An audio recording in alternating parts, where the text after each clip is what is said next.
Bom dia pessoal e Kirito Uzumaki Fanfics apresentando o Feiticeiro capítulo 11 ao 14. Então deixa seu like e sua inscrição para ser sempre notificado dos novos vídeos e de uma olhada na aba comunidade, onde tem as votações nas escolhas das próximas fanfics e enquetes com perguntas. Me sigam em meus perfis de criador que estão tanto no site Fanfiction e Wattpad, os links estão na descrição. Capítulo 11. Os feiticeiros renegados estavam bem cientes de sua situação, pois os anciãos e a maioria dos feiticeiros permitiam que vivessem contanto que não interferissem em assuntos envolvendo o novo governo e seus novos governantes. Todos se beneficiavam. Ninguém perdia e nenhuma vida era desperdiçada desnecessariamente. Claro, os anciãos tinham suas exceções, como Toji Fushiguro até então, e como seu aprendiz era atualmente. Tanto o aprendiz quanto o mestre eram alvos claros para eliminação, como meros cães vários a serem descartados. Eles devem sobreviver. Havia renegados que gozavam de privilégios após a Guerra da Feitiçaria. Geralmente, eram antigos membros dos 3 clãs ou de clãs menores dentro do mundo da feitiçaria. Os clãs e seus membros haviam mudado, assim como os anciãos, mas aqueles que outrora foram os pilares da feitiçaria ainda detinham certos privilégios aos olhos dos anciãos, mesmo que fossem feiticeiros renegados que discordavam do novo mundo que estava sendo criado. O clã Zenin fora um dos 3 clãs na vanguarda do mundo da feitiçaria e havia fornecido ao mundo feiticeiros extremamente poderosos, a ponto de 3 deles terem mudado o mundo de certa forma. Maki pertencia a esse clã, para seu próprio azar, e era a última Zenin ainda viva, se não contarmos Toji, um membro puro do clã, mas sem a energia amaldiçoada e, ao mesmo tempo, um completo exilado e renegado. Mas havia uma diferença na forma como os dois tratavam os anciãos. Embora Maki não possuísse energia amaldiçoada, ela tentara contribuir ao máximo para a sobrevivência da feitiçaria, enquanto Toji tentara destruir os anciãos usando sua própria força, sem muito sucesso. Foi por isso que Toji pediu à sua sobrinha que cuidasse de seu aprendiz. Com Maki envolvida na mediação, os anciãos seriam mais cautelosos e não tentariam eliminar um garoto com tão pouco treinamento. Embora já tivessem tentado e falhado em obter o que realmente desejavam, mesmo enviando 2 feiticeiros experientes. E as chances de tentarem novamente em breve, especialmente com o último Zenin presente, eram praticamente nulas. Mas poderia haver exceções. Após a derrota de Noritoshi e Atsuya, ambos os adolescentes deixaram o complexo de apartamentos da escola e foram parar em um hotel, em um quarto com camas separadas. Naruto deixou suas coisas em sua própria cama e percebeu que Maki não carregava muita coisa. Ela parecia ter apenas uma pequena bolsa e uma mochila pequena. Ele, no entanto, havia trazido todas as suas roupas, basicamente todos os seus uniformes, e material escolar, junto com suas ferramentas amaldiçoadas, que ele teria à mão o tempo todo após o ataque orquestrado pelos feiticeiros. Os dois enfiaram os feiticeiros em uma lata de lixo e a fecharam sem muita preocupação com os 2 garotos. Eles eram feiticeiros e sabiam lidar com um pouco de lixo. Viajar para um hotel no meio da noite poderia ser considerado indecente, especialmente quando os ocupantes eram 2 jovens de 18 anos desacompanhados. Maki já vivia em motéis e hotéis há algum tempo quando começou a viajar, às vezes sozinha, às vezes acompanhada. Naruto, por outro lado, não tinha objeções ou escrúpulos em dividir seu quarto e cama. E certamente não se importava com o que os outros pensavam. E aquela cama parecia muito mais confortável. O garoto se jogou no colchão, soltando um suspiro de satisfação. Ele havia se livrado da camisa, que agora estava manchada de sangue graças ao próprio Atsuya e ao enorme corte que se abriu quando ele lhe deu uma cabeçada, uma atitude imprudente e mal recomendada que causou mais dor a quem desferiu o golpe do que ao alvo, se você perguntasse ao próprio Naruto. Ao revelar seu torso, também revelaram algumas cicatrizes que o adornavam, juntamente com a enorme tatuagem da estrela de 5 pontas de Salomão que Toji havia pintado e tatuado em suas costas para conter Rika, sua maldição e a razão pela qual ele havia se metido em toda essa confusão de bruxaria. Mas ele não a culpava. Estava se divertindo muito mais do que esperava. Então o velho ainda se importa comigo, disse Maki, com a luz fraca do abajur iluminando o quarto. Ela estava de costas para o menino, olhando por uma fresta na cortina. Ele é um pouco teimoso, mas também gentil. Fofo não é um termo que costuma ser usado para descrever Toji Fushiguro. Acho que nunca ouvi ninguém chamá-lo assim. Toji Fushiguro poderia ser descrito com uma dúzia de adjetivos, a maioria deles depreciativos, geralmente provenientes de seu antigo clã. Claro que, no fim, o clã Zenin só sobreviveu por capricho de Toji. Ele não os eliminou puramente por capricho ou por obra do destino. Afinal, por que você está aqui? Além de tentar entrar no meu coração, seus olhos se estreitaram e sua cabeça virou lentamente. Com um olhar penetrante, Maki encarou o rosto do garoto por vários segundos sem dizer uma palavra, tentando discernir se ele estava zombando dela, provocando-a ou se era apenas um completo idiota. Apaixonado por ela. Tentando conquistar seu coração. Ninguém em sã consciência se apaixonaria por uma garota como ela. Ela estava coberta de cicatrizes, não era mais completamente feminina e estava focada em combate. Basicamente, ela não havia aceitado seu papel de donzela em perigo desde que deixara o Zenin, e não via ninguém olhando para ela com esse tipo de intenção. Atsuya te deu uma pancada forte na cabeça. De jeito nenhum.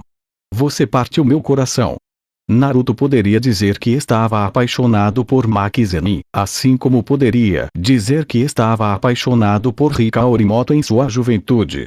Em ambos os casos, é claro, isso se devia às mesmas circunstâncias. Elas demonstraram uma força que ele não possuía, ou simplesmente o deixaram deslumbrado e fascinado, como se a própria visão fosse uma droga poderosa demais para o seu organismo. Pare de falar bobagens. A cortina voltou ao lugar e o eco de passos foi o único som por alguns segundos. Preciso te perguntar algumas coisas, ver até que ponto meu tio te treinou. Bem, eu treinei principalmente no uso de armas amaldiçoadas e levei minha condição física ao ápice da força humana, como ele mencionou. Embora eu não seja tão forte quanto ele. Por que será? Maki, com sua vasta experiência em feitiçaria, sabia a resposta para a pergunta. Ela mesma poderia ser a resposta. Frequentemente era comparada ao seu tio. E em força física, eram equivalentes. A única diferença entre eles era que seu tio era um verdadeiro lutador, um caçador e predador com uma mente voltada para a caça de seus alvos, algo que ela não possuía. Toji não era apenas um feiticeiro e um renegado. Ele era um caçador de feiticeiros, um especialista em matar pessoas com poderes ou seres sobrenaturais, transformando-os em seus pesos. Eles podiam não possuir energia amaldiçoada, magia ou qualquer outro tipo de poder. Podiam ter força física incomparável e maestria em armas. Mas, naquele momento, a experiência de Tojin superava a dela em 20 vezes. Meu tio e eu carregamos uma maldição. Temos uma restrição celestial que nos proíbe de usar energia amaldiçoada. Não possuímos energia amaldiçoada e não podemos ver maldições. Embora possamos compensar isso, o som de um zíper substituiu a voz da garota por um segundo. Como não podemos usar energia amaldiçoada, possuímos uma força superior à de um humano comum. Mas meu tio é mais forte do que isso. Ele era o terceiro homem mais forte, depois do Rei das Maldições e de Satoru Gojo. E ele não tinha uma quantidade excessiva de energia amaldiçoada, mas quase matou o professor Gojo. Você fala com tristeza. Quem é esse rei, e quem foi Satoru? Não é hora para a história, disse Naruto, obrigado a vestir uma regata. Meu tio me deixou uma missão: treinar você e mantê-lo longe dos cães dos anciãos. No entanto, não consegui cumprir a última. Maki esperava alcançar o garoto antes dos homens do antigo diretor de Kyoto e dos anciãos. Ela ficou verdadeiramente surpresa ao ver Atsuya sendo dominado e Noritoshi seguindo o mesmo caminho logo em seguida. Foi então que ela decidiu entrar na luta, enviando o jovem herdeiro Kamo para o mundo dos sonhos. Caso contrário, o aprendiz do tio dele teria feito isso. Está muito apertado para mim, Maki-chan. O olhar da feiticeira de primeiro nível, demonstrando sua frustração, fixou-se em Naruto Uzumaki. O adolescente, porque ela não conseguia vê-lo como um adulto, apesar de sua idade, havia conseguido prender e amassar a camisa, criando um volume nas costas que não desaparecia. Isso o impedia de vesti-la corretamente. Você é um idiota. Suspirando, Mac se posicionou nas costas do garoto. Agora era possível notar a diferença de altura. Enquanto ela havia atingido 1,70 metro e permanecido nessa altura, o garoto havia crescido de 1,60 metro para 1,75 metro, com um corpo bem proporcionado graças ao seu treinamento. Pequenas lembranças vieram à tona na mente de Mac. Lembranças de uma época muito mais feliz, quando outro de seus companheiros teve o mesmo problema, embora nessa ocasião tenha sido Panda quem acabou ajudando para que ele pudesse continuar treinando. Obrigado. Espero que você esteja mais esperto para a luta, murmurou a garota, voltando a atenção para sua grande bolsa de tecido. Pelo que vi, você não só treinou com armas, como também é bastante habilidoso em combate corpo a corpo, a julgar pela sua luta contra a Tsuya. Pratico artes marciais desde que me lembro. Sempre frequentei clubes dedicados a esportes de contato. MMA, judô, karatê, kung fu, taekwondo, praticamente qualquer arte marcial que você possa imaginar, meu corpo já experimentou e assimilou a ponto de nunca esquecê-la. Apesar da calma com que as palavras foram proferidas, a garota conseguia compreender a seriedade nelas contida, a verdade por trás do rosto sereno que permanecia olhando para o teto como se ele fosse um simples adolescente e não tivesse 200 feiticeiros atrás de sua cabeça juvenil. Embora isso tenha feito Mac questionar seu tio. Será que ele havia traído Naruto como fizera com o próprio filho? Será que ele havia buscado algum tipo de trégua com a sociedade dos feiticeiros? Essas perguntas aparentemente lógicas perdiam todo o sentido quando se tratava de Toji Fushiguro, aos olhos de Mac, que o conhecia apenas parcialmente. Vamos colocar tudo isso em prática quando sairmos da cidade e do motel. Não é seguro ficar cercado de pessoas. É melhor lutar em campo aberto, onde podemos restringir os movimentos dos nossos oponentes e o alcance de suas técnicas malditas. Se Toji tivesse sido encarregado de treinar o garoto, Maki estava preparada para levá-lo ao limite até que seu corpo fosse completamente reconstruído, transformando-o em uma nova pessoa. Assim como aconteceu com ela depois de lutar contra Jogo e obter uma compreensão mais profunda de si mesma, o que a tornou mais forte. Isso parece divertido. Sim, você será. Você é isca para todos os mercenários e assassinos de Koa que querem sua cabeça. Ela não ia mentir para o garoto. Ele seria caçado até que a sociedade dos feiticeiros se rendesse, algo que não aconteceria tão cedo. Tenho uma parceira. Ela me avisará quando o lugar estiver pronto para que possamos tomá-lo e começar seu treinamento em segurança. Maki não havia chegado a Koa completamente sozinha. Ela mantinha contato com seu parceiro e melhor amigo, que estava construindo um esconderijo perfeito para o aprendiz de seu tio, para que ela pudesse terminar de treiná-lo nas artes da feitiçaria, algo que não seria muito difícil. Aos olhos da feiticeira, Naruto havia demonstrado a capacidade de superar 2 alunos do primeiro ano sem muito esforço, algo admirável considerando que o garoto havia treinado apenas 2 meses sob a supervisão de Toji. Ou o homem era um gênio mestre, ou o potencial do garoto era maior do que qualquer um poderia imaginar. E, essa é a melhor coisa que eu já ouvi. Naruto bateu palmas.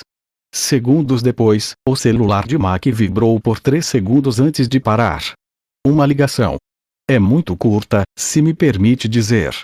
Ele ignorou a pergunta e pegou o celular com a mão direita. Brilhando na tela escura, estava a mensagem. Tudo pronto. Seus lábios se curvaram para cima por alguns segundos.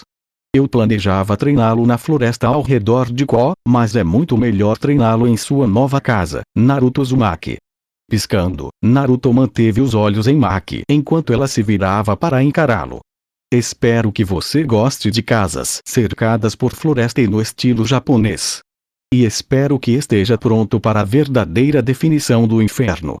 Capítulo 12. As folhas estavam verdes, anunciando o início do verão e a alegria que a primavera trazia. A grama, tão viçosa quanto a floresta a qual pertencia, exibia um tom de verde banhado pelo sol, com um leve brilho amarelo contrastando com as folhas escuras das árvores, criando uma bela cena observada pelos animais, os principais habitantes daquela floresta frondosa que circundava a cidade de Coió. Era estranho ver uma clareira daquelas.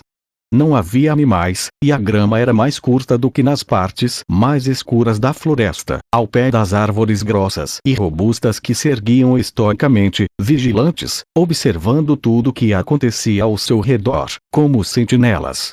Isso indicava que a grama estava sendo pisoteada ou cortada por algum animal ou alguém que estava usando a clareira em excesso. E não era um engano. Completamente cercada por árvores e arbustos densos, a clareira era o campo de treinamento preferido dos novos habitantes da floresta. Era onde eles treinavam constantemente, onde emitiam sons estranhos que afastavam os animais e atraíam a atenção das criaturas mais curiosas e menos temerosas na presença de humanos. A grama era mantida mais curta do que o normal devido ao desgaste causado pelo uso regular de armas pelos dois principais participantes daquela rotina matinal que começava ao amanhecer e terminava por volta do meio-dia ou da hora do almoço. Às vezes, sessões mais intensas aconteciam, terminando quase no final do dia, quando o sol já desaparecia no horizonte. E aquele dia não foi exceção. Passaram-se 27 dias desde o ataque de Noritoshi Kamo e Atsuyaku Sakabe. 26 dias desde o início daquele treinamento infernal que forçava o aluno a usar músculos do corpo que ele nem sabia que existiam. E 20 dias desde que aquilo se tornara parte dele, tão necessário quanto respirar para se manter vivo e, ao mesmo tempo, são. O treinamento físico era sua principal forma de aprendizado e crescimento sob o olhar atento de seu novo mentor, que havia aceitado o pedido de Tojo para treiná-lo novamente do zero e fazê-lo evoluir enquanto ele estivesse ausente, como se fosse uma espécie de punição ou lembrete para que pensasse nele. E, no entanto, ele o aceitou. 27 dias após conhecer a sobrinha de seu mestre, sua mobilidade e força haviam superado suas próprias expectativas e crescido a uma nova escala, seguindo os passos de seus dois mentores, Toji e Maki, ambos com uma restrição celestial que os transformou em verdadeiros monstros. No entanto, esse não foi todo o treinamento. Armas e ferramentas amaldiçoadas eram de grande ajuda para muitos feiticeiros e constituíam um recurso explorado com o qual inúmeros confrontos podiam ser encerrados. Para usar armas e ferramentas amaldiçoadas, os feiticeiros precisavam de força física e habilidade. Naruto já possuía ambas e as havia aprimorado sob o treinamento de Maki e com a base que Tojin lhe dera antes de partir para onde quer que fosse. Mas um feiticeiro não podia simplesmente confiar no combate corpo a corpo e no uso quase exaustivo de armas amaldiçoadas. Um feiticeiro precisava saber como manipular a energia amaldiçoada, usando-a contra outros feiticeiros ou inimigos que o atacassem. Essa tarefa árdua recaiu sobre os ombros da única amiga em quem Maki confiava, a única ainda viva capaz de controlar a energia amaldiçoada. Ela era a única que podia ajudar Naruto a usar e manipular sua energia amaldiçoada. Portanto, nesta ocasião, duas pessoas diferentes ocuparam o espaço normalmente ocupado por Naruto Uzumaki e Maki Zenin. Uma das figuras, presumivelmente, pertencia ao próprio Naruto. No entanto, a outra não era Maki. A figura era feminina, com cintura curva e seios proeminentes escondidos por um moletom escuro. Seus cabelos, de comprimento médio, caíam sobre o ombro esquerdo, e mechas alaranjadas constantemente obscureciam seu olho esquerdo, mesmo quando ela se movia. A garota era magra e mais baixa que Naruto, cerca de uma cabeça mais baixa que ele. Ela não era musculosa como Maki, mas possuía sua própria força oculta, que Naruto descobriu mais cedo ou mais tarde. De acordo com o relatório que Toji entregou a Maki-san, você é a portadora da Rainha das Maldições, uma garota amaldiçoada chamada Rika Orimoto. A voz era suave, mas seu único olho visível não demonstrava nada. Isso indica que você possui energia amaldiçoada. Mas, apesar disso, não sinto nada. Diferentemente de Maki, aquela garota conseguia sentir a energia amaldiçoada porque era usuária dela e não estava condicionada por uma restrição celestial que a impedia de usar a arma especial dos feiticeiros. Além disso, como usuária de sua própria técnica amaldiçoada, ela era a pessoa ideal para treinar o garoto e verificar se ele possuía a energia amaldiçoada. Isso é uma grande besteira, eu acho. Naruto não deu muita atenção àquelas palavras. Ele possuía força, agilidade, intuição, instinto, não precisava lutar usando energia amaldiçoada ou qualquer outro tipo de energia como seu mentor havia mencionado. Onde ele iria aprender isso, afinal? Não tente bancar o arrogante, pirralho. E snob? Você é alguns meses mais velha que eu, no-chan. O rosto de Nobara Kujisaki se contraiu ao ouvir o apelido carinhoso.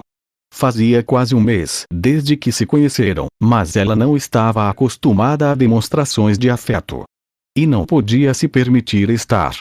Não desde a derrota. Pare de me chamar de no-chan.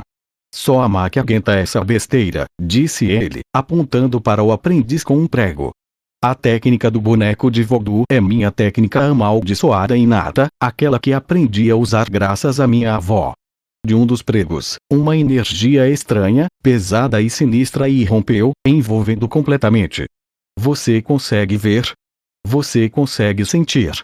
Somente usuários de energia amaldiçoada, aqueles com verdadeiro entendimento, podiam vê-la e senti-la. Aos olhos de Nobara, Naruto não deveria ser capaz de senti-la ou percebê-la, muito menos vê-la. Ou pelo menos, não deveria ser capaz. Está embaçado. Meus olhos mal conseguem distinguir, mas sinto a repulsa vinda desse prego que você está segurando e consigo ver uma aura fraca. A resposta encheu a mente da feiticeira de incredulidade. Ela estava vendo a energia amaldiçoada. Estava sentindo-a. Nobara não duvidava de suas palavras, pois ela mesma sentia o que descrevia, mas será que ela realmente podia vê-la? Se alguém com pouca ou nenhuma energia amaldiçoada tentasse vê-la, não conseguiria enxergar nada. Até mesmo Maki era obrigada a usar óculos especiais para conseguir ver maldições. Você não está mentindo para mim, está? Não. Naruto encarou o prego envolto em energia amaldiçoada. Ele podia sentir a repulsa emanando dele, como estava repleto de sentimentos negativos. Agora ele entende por que Toji havia mencionado que as maldições surgiam com o acúmulo de sentimentos negativos, de emoções fortes e sombrias que se acumulavam em um ponto específico e começavam a moldar a maldição. Isso é inédito, disse ele, jogando a cabeça para trás e soltando um suspiro de frustração. Você está sentindo a energia amaldiçoada sem ter nenhuma energia amaldiçoada. Sim, estou sentindo isso. Não estou mentindo para você. Ele não era mentiroso. Podia omitir algumas coisas, mas nunca mentia descaradamente ou diretamente. Se você lhe perguntasse sobre um assunto, ele diria exatamente o que pensava. Acontece que ele podia omitir algumas coisas que não fossem muito interessantes para outra pessoa. Mas desta vez, ele nem sequer estava escondendo informações. Ele observava a energia que envolvia o prego e sentia a repulsa da energia amaldiçoada que emanava do objeto de Nobara. Essa merda tem que ter uma explicação. Você não leu o relatório inteiro? Caminhando em direção a Nobara e Naruto, Maki apareceu diante deles vestindo roupas esportivas levemente justas que realçavam perfeitamente sua figura. É claro que seus óculos ainda estavam no rosto. O que no relatório pode me ajudar com esse idiota? Ei! Mostre um pouco de respeito. Cala a boca, idiota. O poder de Naruto pode ter sido selado pela estrela de 5 pontas de Salomão que meu tio tatuou em suas costas como um selo contendo a maldição. Se a maldição de Naruto estiver selada, sua energia amaldiçoada pode ter sido afetada. Ela agiria como uma restrição celestial. Não seria exatamente correto dizer que a estrela de 5 pontas funcionava como uma restrição celestial, mas foi a explicação mais próxima que Maki conseguiu encontrar após estudar o relatório que seu tio lhe deu sobre Naruto, o relatório que detalhava o primeiro encontro entre seu tio e o garoto em questão. Se Toji tivesse selado Rika Orimoto no selo que gravou nas costas do adolescente, as chances de que a maior parte da energia amaldiçoada do adolescente tivesse permanecido selada com Rika eram próximas de 90%, talvez 100%. Mas não era algo com que pudessem lidar. Rika Orimoto, conhecida como a Rainha das Maldições, era uma maldição de um tipo especial que até Toji preferia selar em vez de exorcizar, deixando claro para Maki que era melhor não brincar com tal maldição e que mantê-la selada traria paz tanto para eles quanto para o garoto. Então, o melhor é continuar treinando seu condicionamento físico e o manuseio de armas. Até encontrarmos uma maneira de fazer a energia amaldiçoada fluir pelo seu corpo como fluiria pelo de qualquer feiticeiro, é melhor treinar o próprio corpo. Os feiticeiros não desconheciam as técnicas físicas, nem negligenciavam o treinamento marcial e físico que Maki impunha a Naruto. Mas alguns feiticeiros estavam muito mais focados nesse aspecto, seja por causa de uma técnica amaldiçoada ou porque era a melhor maneira de trabalhar com ou utilizar essa energia. Dessa vez, Maki já havia elaborado um método para fazer a energia amaldiçoada fluir para fora do corpo de Naruto. O método consistia em empurrá-lo, fazendo com que sua energia amaldiçoada ressoasse com a de outra pessoa, nesse caso, Nobara. Preciso ir buscar as espadas de bambu. Não. Um objeto voou em direção ao Uzumaki. Naruto agarrou a espada, parecendo um pouco confuso. Esta é a espada de combate chinesa, uma arma amaldiçoada usada por um dos meus camaradas. Ele olhou para Nobara de soslaio. Quero que você o empurre até que a outra pessoa apareça. Você também ligou para ele. Ele é o único que conheço capaz de fazer esse idiota evoluir. Seus movimentos têm um longo alcance, mas ele pode ampliá-lo ou encurtá-lo. Nobara resmungou com as palavras de seu companheiro e tirou um martelo da parte de trás das calças, mostrando ao Uzumaki como se fosse um mero objeto.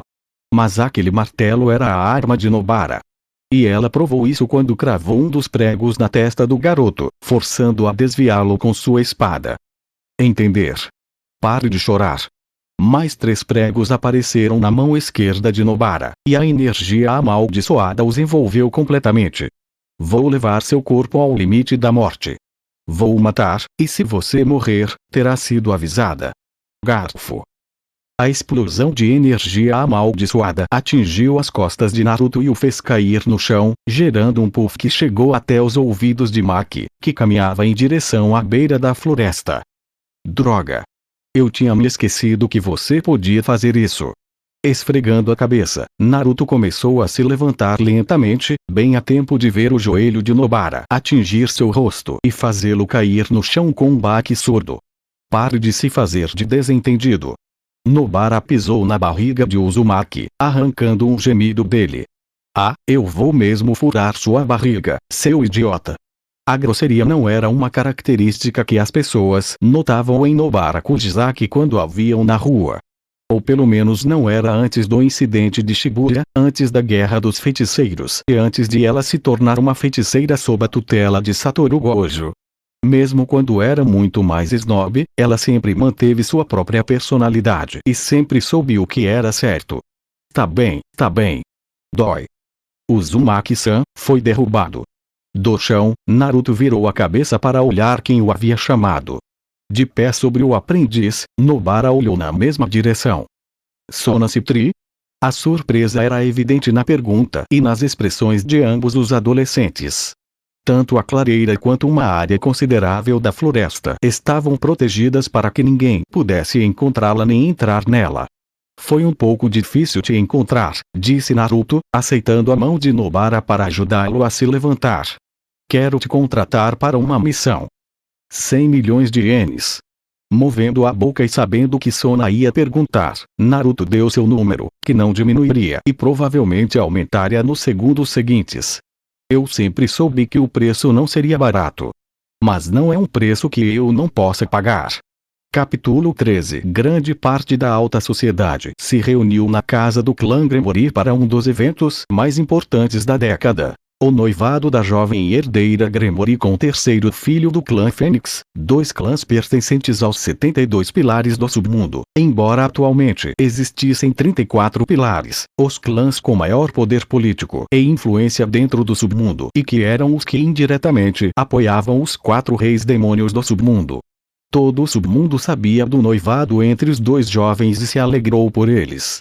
Após a guerra civil que opôs a velha guarda à nova, os demônios de sangue puro estiveram à beira da extinção, e ainda estavam. Como raça, os demônios escaparam por pouco da autodestruição durante a guerra civil e perderam milhares de seus membros no conflito, manchando o submundo com o sangue dos poderosos demônios de sangue puro. Graças a um dos novos reis do submundo, a raça demoníaca foi reforçada por aqueles reencarnados através do sistema de peças malignas criado por Ajuka Beelzebul, que viu nesses híbridos uma oportunidade para aumentar novamente o número de demônios no submundo. Embora, é claro, fosse um sistema que apenas nobres podiam usar, e nem todos estavam satisfeitos com sua presença ou aplicação. Tanto demônios quanto seres reencarnados podiam se opor ao sistema. Muitos demônios toleravam o sistema criado por Ajuka, e os humanos simplesmente o viam como uma segunda chance, resignando-se a servir aqueles que os haviam reencarnado. Caso contrário, se tornariam demônios rebeldes e descontrolados, caçados por algum outro grupo. Nem todos estavam felizes, mas todos mantiveram um semblante alegre, apesar de não conseguirem fazer a mudança necessária, e respeitaram o que os reis do submundo haviam feito para trazer os demônios de volta a um estado mais aceitável dentro das fações bíblicas, colocando-os mais uma vez em uma posição de poder respeitável diante dos Grigori do céu, seus dois rivais. O sistema de peças malignas também foi influenciado por casamentos entre dois membros das casas nobres do submundo, e ainda mais quando essas casas pertenciam aos 72, já que todos os olhares estariam voltados para os membros que estavam se casando. Nesse caso específico, Rias Gremory precisava manter seu séquito sob controle para que seu noivo, Raizer Phoenix, não se livrasse deles por capricho ou os usasse como peões, algo que o próprio demônio de sangue puro havia considerado inúmeras vezes, especialmente quando envolvia Akeno ou a própria Rias em seu harém. Raizer via o restante do séquito como substituível por peças muito mais submissas e menos ferozes ou rebeldes, como havia sido o caso com o novo peão de Rias, Issei Yodo. Issei Yodo não concordou com esse compromisso e não aceitou ser derrotado por Raizer por meio de uma desistência, mesmo tendo estado à beira da morte no final do Hatching Game contra a equipe de Raizer, que realmente demonstrou sua superioridade apesar do treinamento na casa de campo Gremory. Contudo, foi exatamente assim que as coisas aconteceram. Raizer havia conquistado a vitória sobre o grupo de Gremory, atendendo ao pedido de Rias para não matar o peão, apesar de sua grosseria e do fato de tê-lo tratado como se não fosse ninguém, como se sua palavra não valesse nada fora do submundo. Mas Raizer provou que estava acima de Rias e seus seguidores. Provou que era invencível e que seu histórico nos jogos de classificação continuava em ascensão. Contudo, até mesmo as vitórias de Raizer tinham uma explicação simples, derivada de sua linhagem. Ele era um membro da Fênix e possuía os poderes regenerativos e de fogo da ave mitológica conhecida como Fênix.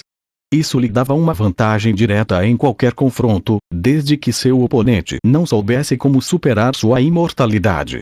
Demônios e seres humanos mais experientes poderiam derrotar Raizer ou qualquer outro membro da Fênix se não fossem poderosos o suficiente. Nessa ocasião, Rias não tinha nem o poder nem a experiência para enfrentar Raizer, que já havia vencido vários jogos de classificação e possuía sólida experiência em combate. Esse evento afetou profundamente os membros da comitiva de Gremory, que não viram sua amada durante todo o mês até aquele dia, quando Rias aceitou o noivado com Raizer e se casaria 3 semanas depois. Deveríamos impedi-la. Issei não era do tipo que desistia. Ele podia ser um idiota e um pervertido, e até odiado por muitos, incluindo Naruto, mas não era o tipo de pessoa que abandonaria seus amigos em situações como aquela em que Rias, a querida presidente do clube, se encontrava. Passe adiante, Issei-kun. O murmúrio melancólico de Kiba só foi ouvido pelos membros da comitiva de Gremory, que estavam separados dos demais convidados, sentados em uma mesa distante. Grrr. E daí? Podemos tentar de novo. Seu pervertido idiota, murmurou a pequena Nekomata, parecendo tão abatida quanto todos os outros. Rias fora quem a acolhera, a protegera e a ajudara em seu momento mais sombrio, mesmo depois de ter sido transformada em um pedaço. Rias era sua amiga. Devemos respeitar os desejos da presidente. Issei ouviu aquilo incrédulo e olhou para seus amigos com genuína confusão. Será que eles estavam falando sério? Simplesmente desistir. Ele não conseguia entender como aquelas palavras tinham vindo de pessoas como Kiba ou Koneko, que haviam apoiado Rias por tantos anos antes dele. Issei-kun, a voz melodiosa de Akeno fez um arrepio percorrer a espinha do adolescente. Quando ele a olhou, viu a seriedade nos olhos violeta da rainha. Rias nos pediu para não interferirmos sob nenhuma circunstância. E é isso que faremos, inclusive você. Poderíamos piorar ainda mais a situação quando estivermos sob o controle de Raizer, porque seremos o séquito de sua esposa e, como marido dela, ele terá o direito de se livrar de todos nós. E de mim, principalmente. Nenhum deles desconhecia a aversão de Raizer por Issei. Eles viram o demônio de sangue puro atacá-lo mesmo depois de ter vencido, enviando o garoto para ser examinado por médicos em vez de ser curado por Ásia. Eles não tinham forças para derrotá-lo, ainda não. Onde está Sona? A atenção dos convidados estava voltada para a escadaria. Lentamente, vestindo um belo vestido de noiva, Rias Gremory começou a descer os degraus um a um, resistindo passivamente ao seu fim. Ela disse que chegaria um pouco mais tarde. Tsubaki Shinra, como rainha do séquito Citri, aceitou o convite para participar do evento ao lado de sua senhora, representando-a enquanto ela concluía algumas tarefas importantes e urgentes que vinham afligindo o clã Citri nos últimos dias. Ela raramente perde esses eventos sociais.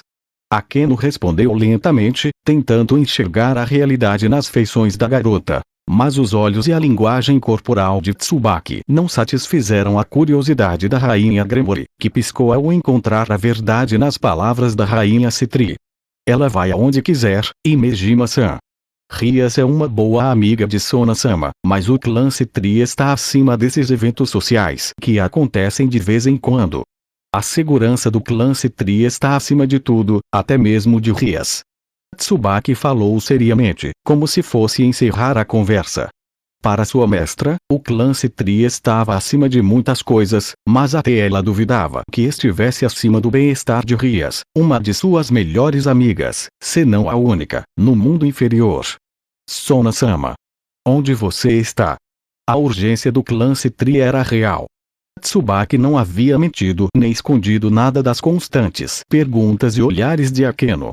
Ela apenas omitiu a verdade porque nem mesmo ela, como rainha de Sona, sabia o paradeiro de sua própria senhora. Sona havia mencionado um problema, um atraso em sua aparição no noivado de Rias, algo que Tsubaki achou estranho, mas não se deu ao trabalho de investigar. A confiança em sua senhora era tudo, e como rainha, ela tinha que apoiá-la. Finalmente, Rias chegou ao lado de seu futuro marido e pegou sua mão. Atrás do casal estava Mal Lucifer, oferecendo um sorriso caloroso aos convidados e ao próprio casal. Ele havia apoiado a união quando seu pai a propôs. Como Lucifer, ele não podia recusá-la nem se opor aos desejos de seu pai, o líder do clã Gremory. Essas eram as regras. Agradeço a todos pela presença neste evento, disse Mao, seus olhos percorrendo a sala. Brilharam levemente com a ausência da herdeira Citri e a presença da comitiva de sua irmã. É uma honra estar presente neste momento tão importante, não só na vida da minha irmã, mas também na sociedade dos 72 e em todo o submundo. As palavras soaram cheias de energia e alegria para todos os presentes. No entanto, qualquer um que realmente conhecesse Circes podia ver a verdade no olhar opaco. Seus olhos estavam sem vida, sem o brilho travesso que geralmente o aparecia quando estava com sua irmã mais nova, como era o caso naquele momento. Alguma piada teria escapado de sua boca, algum comentário que a teria deixado constrangida. Mas, sem sentir alegria por isso, Circes não conseguia brincar como de costume, não conseguia provocar sua irmãzinha. Minha irmã mais nova, Rhias Gremory, se casará com Raizer Poemix em algumas semanas, unindo os clãs Gremory e Poemix em nossa sociedade. Isso permitirá que a sociedade melhore e que o submundo veja uma nova luz após os terríveis eventos dos séculos passados. A memória da guerra civil ainda persistia na mente dos anciãos e de muitos membros nobres da sociedade do submundo. Era uma ferida que permanecia aberta e ainda não havia cicatrizado, uma lembrança que pesava muito, mesmo depois de centenas de anos desde aquele evento. Mas todos os presentes entre aquelas quatro paredes haviam perdido um ente querido naquele cruel acontecimento histórico. Este é o primeiro casamento entre os 72 que ocorreu desde a Guerra Civil. O primeiro casamento que nos dará uma nova linhagem de sucessores e demônios de sangue puro que povoarão o submundo em algumas décadas. Por favor, apoiem-nos. Os aplausos logo se seguiram. O sorriso no rosto do terceiro filho da Fênix se alargou, e ele fitou a plateia com um brilho intenso nos olhos. Contudo, o olhar de Rhias permaneceu opaco, apesar do sorriso. Foi naquele exato momento que o som das grossas e infernais portas de carvalho ecoou acima dos aplausos, dos sorrisos dos visitantes e das palavras lisonjeiras dirigidas ao casal. Foi naquele exato momento que a visão dos guardas voando atraiu os olhares atônitos de alguns dos presentes no evento e, como um incêndio florestal, espalhou-se pelos demais até alcançar todos os convidados. Foi nesse momento que as pessoas se afastaram, formando um corredor em direção ao casal e ao Maou Lucifer, onde os três puderam ver um dos últimos guardas sendo abatido e caindo aos pés do terceiro filho da Fênix. A cabeça de 100 milhões, uma folha de papel preta, pousou no ombro do agressor. Seu sorriso zombeteiro inflamou o temperamento do futuro marido de Rhias Gremory, e um KFC do inferno. O frango crocante do inferno com certeza é rico em proteínas. 2 guardas flanquearam o intruso. Eles brandiram suas espadas de aço e logo faíscas voaram. A espada de combate chinesa bloqueou a lâmina do guarda à direita. O espadachim desviou, usando o antebraço, o golpe do atacante à esquerda, fazendo com que o ataque atingisse o chão e criasse um eco metálico que reverberou até mesmo nas janelas. Não é que eu goste de você, Rhias Gremory.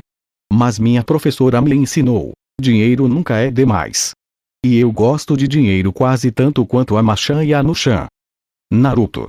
Respirando fundo, enchendo os pulmões com o máximo de oxigênio possível, Naruto Uzumaki fez um esforço e lançou os guardas contra as paredes ao redor, forçando os espectadores a se afastarem para não serem atingidos.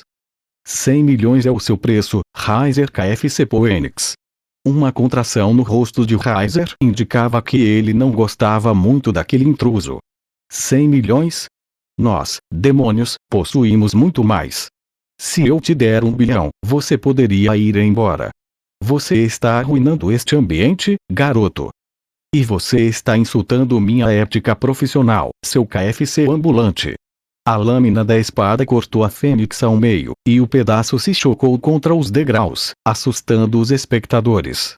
Mas a surpresa deles não se devia à morte de Raizer, e sim à velocidade daquela figura desconhecida. Vou ter que te estripar, garoto.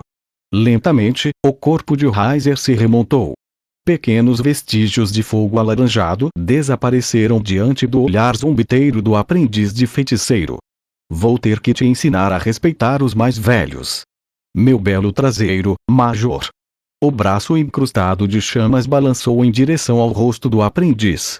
Ele desviou e deslizou, afastando-se 5 metros dos dois. Quero ver o que um imortal pode fazer. Quero sua cabeça como troféu. Havia certos fatores que motivaram Naruto a intervir naquele evento, mas nenhum deles era seu amor por Rhias ou seu grupo, ou mesmo sua admiração por Sona. Uma das coisas eram os 100 milhões. A outra era sua intenção de testar os resultados de seu treinamento. E, claro, para ver se ele conseguiria derrotar alguém imortal. Capítulo 14. Arrogância e orgulho eram as características que definiam Raizer. Sua confiança em suas próprias habilidades e imortalidade apenas alimentava seu ego, e quando suas vitorias contra jovens demônios promissores no jogo de classificação foram contabilizadas, seu ego inflou a um nível insuportável para todos que conheciam o demônio de sangue puro. No entanto, Heiser tinha ampla justificativa para seu ego. Ele havia provado suas habilidades de luta e experiência. Seu séquito era totalmente leal, e seus poderes regenerativos lhe forneciam as armas para derrotar quase qualquer oponente. E o quase era crucial. Tanto seus pais quanto seus irmãos mais velhos aconselharam Heiser a não confrontar o intruso, pois haviam pressentido algo extremamente estranho no ar. No entanto, o ego de Heiser embotou seus sentidos, e o raciocínio que deveria tê-lo guiado foi varrido pela zombaria do intruso em relação ao seu evento do ano, o mais importante de sua vida. Agora, ambas as loiras se encontravam em uma dimensão diferente, cercadas por graças, em pé na arena do que parecia ser um coliseu, sob o olhar atento de todos os convidados, tanto do próprio Heiser quanto da própria Rias, que foi a principal afetada por aquele confronto. É possível que alguns dos convidados não tivessem compreendido a essência do jovem aprendiz de feiticeiro, mas as figuras principais presentes no local perceberam imediatamente que ele era um ser humano e não uma reencarnação, como haviam pensado inicialmente. Como um humano havia chegado à mansão Gremory, e como havia entrado no submundo. Ambas as perguntas careciam de uma resposta clara. Teria sido obra de Rias, ou de alguém de seu séquito? Teria sido orquestrado por Zióticos, o pai de Rias, que percebeu que o encontro fora um erro e não podia mais voltar atrás? Embora não conseguissem vislumbrar uma resposta, Heiser aceitou o confronto e os termos, confiando em sua própria imortalidade e em seu enorme ego. Vou mostrar seu coração pulsante a todos os convidados, garoto. Você vai se arrepender de ter vindo. Heiser manteve as mesmas roupas que usava desde o início. Sua regeneração fênix, estando ativa, permitiu que ele conservasse suas roupas sem arranhões ou danos que pudessem afetá-las seriamente. Se você arrancar meu coração, não vou poder me arrepender de ter vindo ao KFC, seu idiota. Naruto também não havia trocado de roupa. Surpreendentemente, ele escolheu o mesmo traje que seu mentor usou na ocasião. Uma camisa preta de mangas curtas justa, calças cinza largas e sapatos pretos de Taishi para completar o visual, tornando-o uma cópia exata de seu mentor, exceto pelos cabelos loiros. Vou calar essa boca. O primeiro movimento foi uma torrente avassaladora de fogo. Heiser iniciou com um ataque que sobrepujaria a defesa do oponente, esmagando completamente e não lhe deixando espaço para manobrar. Ele precisava, como ditava seu ego, finalizar o inimigo com um único golpe.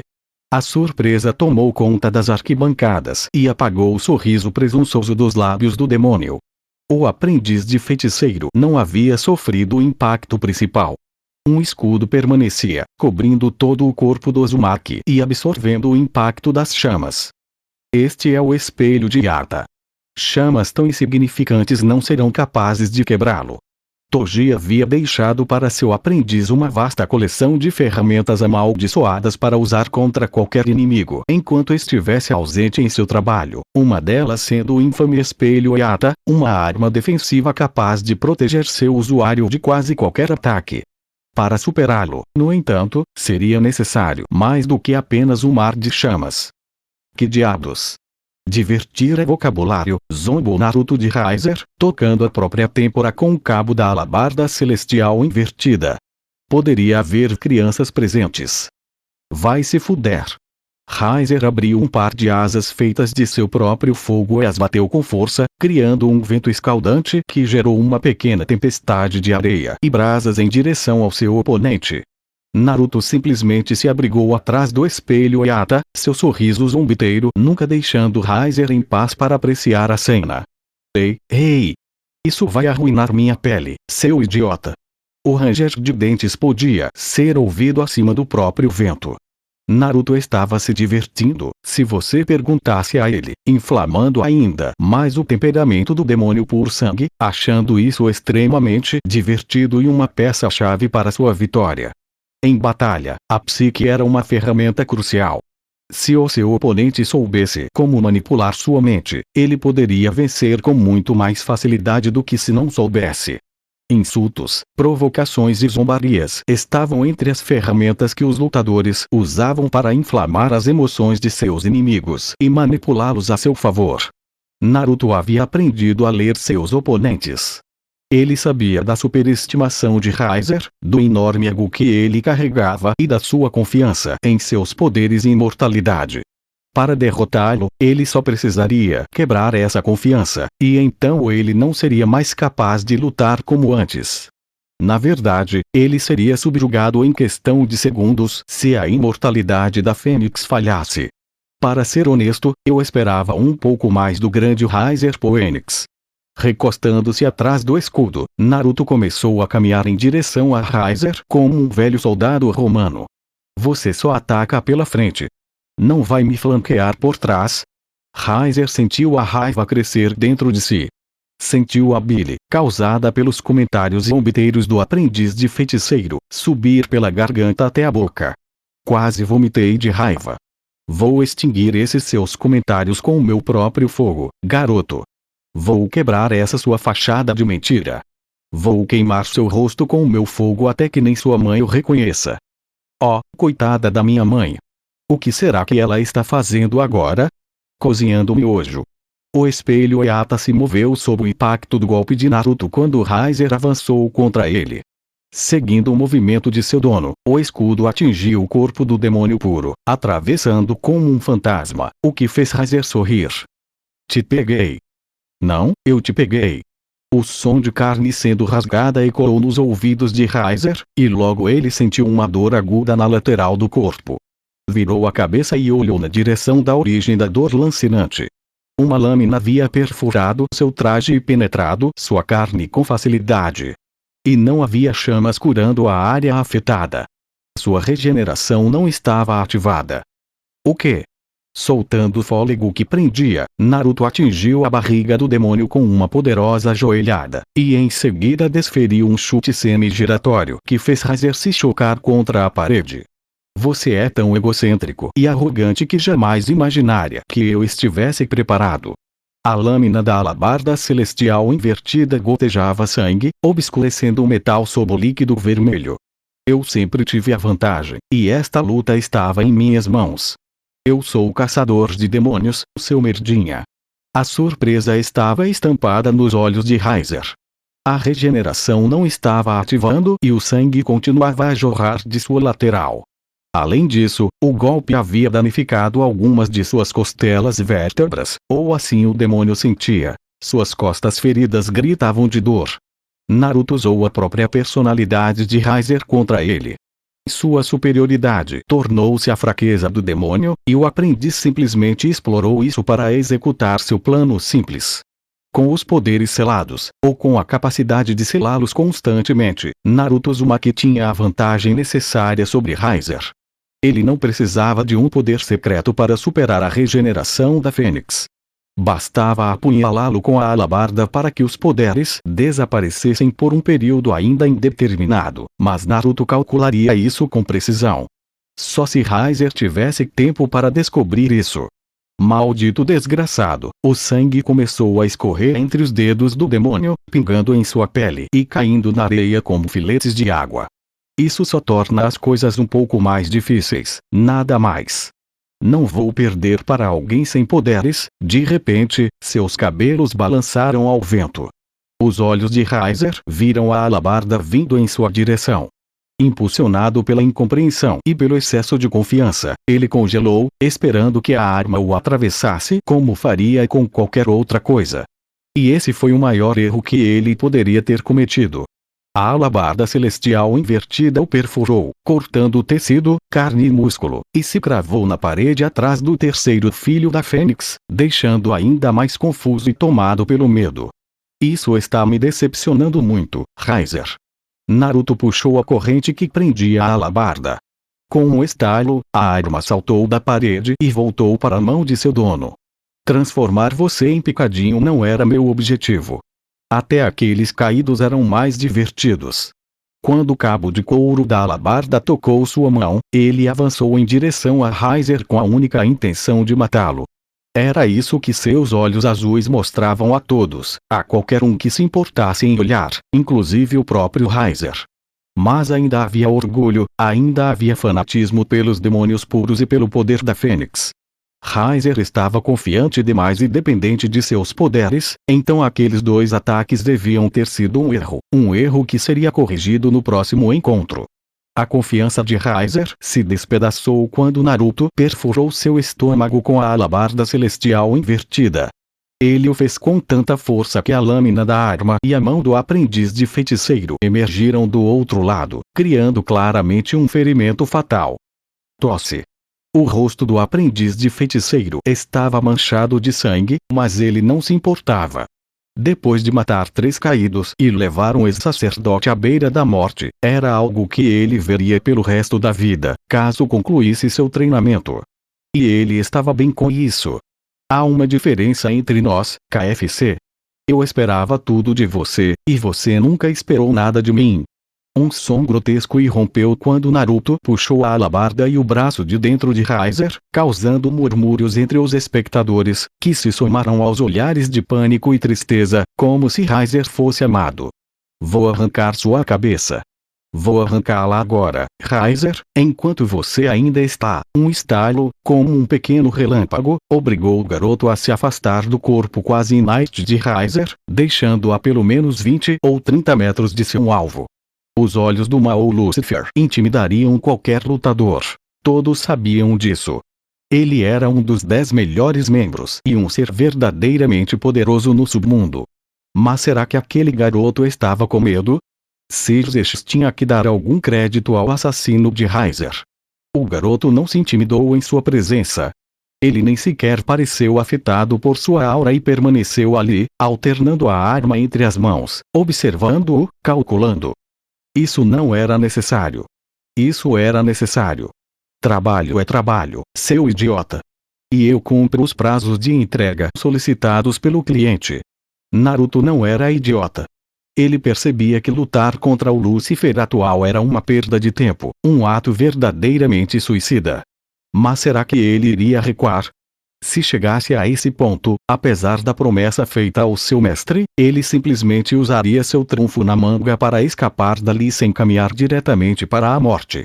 Então terei que te fazer algumas perguntas, garoto. E você terá que respondê-las. Não, Xerxes não fará isso. Ele não responderá às suas perguntas e, melhor ainda, você responderá às minhas. Xerxes Lúcifer podia ser poderoso, figurando entre os 10 seres mais poderosos e governando o submundo ao lado de seus companheiros, os Mal. Contudo, eles não eram nada comparados ao demônio que apareceu diante de Lúcifer, surpreendendo os convidados do casamento, que o encararam como uma mistura de admiração, respeito e temor. Temos muito o que discutir, rapaz, disse o demônio, sem nunca desviar os olhos de Lúcifer. E este humano me tem sido útil, então ele virá conosco para dar sua opinião. Claro, senhor empreiteiro. E dependendo das suas respostas, disse o demônio, apontando o dedo indicador direito para Lúcifer, sua cabeça pode estar numa estaca ao pôr do sol. E assim, chegamos ao final deste capítulo. Antes de seguir em frente, gostaria de tomar um momento para agradecer a você, que acompanhou até aqui. Sei que a jornada nem sempre foi fácil. Às vezes, as palavras podem não ser suficientes para expressar o quanto sua paciência e dedicação significam. Seu tempo e atenção são preciosos, e sou profundamente grato por você escolher estar comigo nesse caminho. A história ainda tem muito a revelar, e mal posso esperar para compartilhar o que vem a seguir. Espero que você continue comigo, pois sem você, tudo isso não passaria de palavras sem eco. Até o próximo capítulo, e mais uma vez, obrigado por estar aqui. Se despede o seu canal favorito Kirito Uzumaki Fanfics.